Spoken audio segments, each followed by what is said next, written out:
আজ সকালবেলার খাবার খেয়ে নিহারিকা একদম তৈরি হয়ে গেছে, তার মামার কাছে যাবে।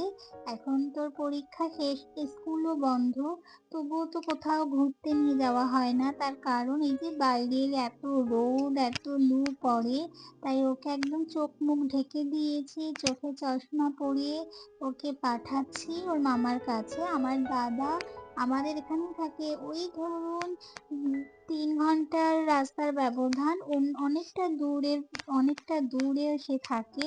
তবু ওকে পাঠানোর কারণই হচ্ছে যে যাও আজকে একটু বাবার সাথে গিয়ে ঘুরে এসো। আমি আজকে আর যাইনি, আমি বাড়ির সমস্ত কাজগুলোকে কমপ্লিট করব। অনেকদিন ধরে বেশ ঘোরাঘুরি হয়েছে, তাই বাড়ি অনেকগুলো কাজ জমে গেছে। আমি হয়তো ঘুরতে পারলে একটু ভালো লাগবে, তাই ওকেও পাঠিয়ে দিলাম।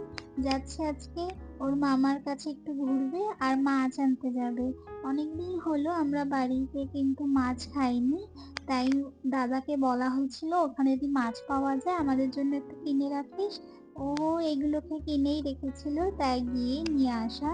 এই যে ওই বাড়ি থেকে মাছ নিয়েও চলে এসেছে। এখন মাছগুলোকে কাটতে বসা হয়েছে। আমরা বলেছিলাম যদি শিঙি মাছ পাস তাহলে শিঙি মাছ রেখে দিস, তাই ও শিঙি মাছই রেখেছে।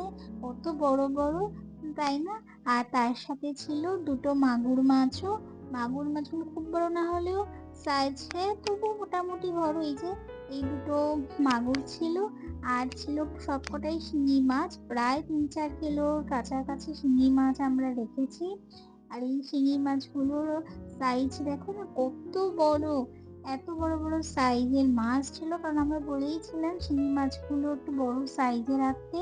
আর এগুলো যেহেতু জ্যান্ত থাকবে না জলের মধ্যে রাখলে ১-২ দিন, তাই সব মাছই এখন কেটে ফেলতে হবে, সব মাছের কাটা ভাঙা।